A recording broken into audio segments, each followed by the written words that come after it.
going to use 4 tablespoonfuls of shea butter, 4 tablespoonfuls of cocoa butter, 2 tablespoonfuls of sweet almond oil, 2 tablespoonfuls of jojoba oil, or jojoba oil as I've always called it up until today.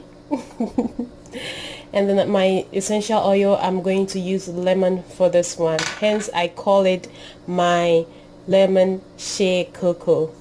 I'm also going to add in some vitamin E oil, about 1/4 teaspoon of vitamin E oil.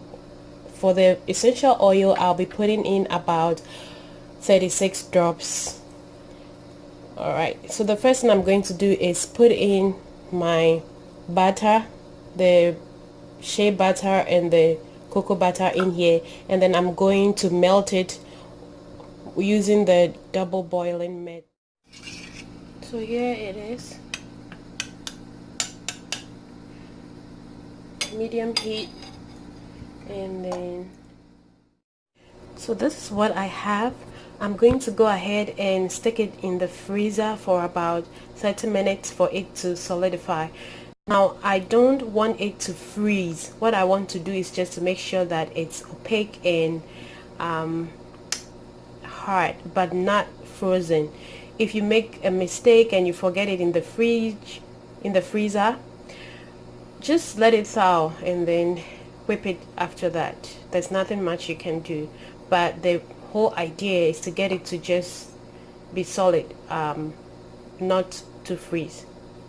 Alright, let me go ahead and do that, and then after that I will whip it and add my essential oil and vitamin E oil.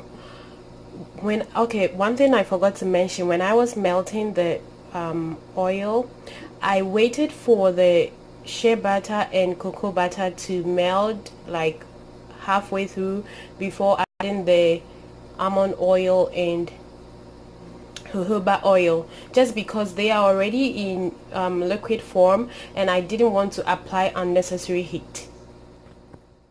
This is what we are looking at. You just want to make sure there is no water or like liquid. It's just solidified, but it's not frozen. And then just going to stir.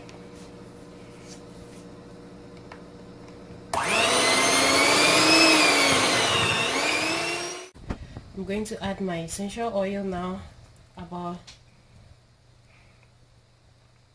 30 drops. I think I'm gonna make it 36 drops.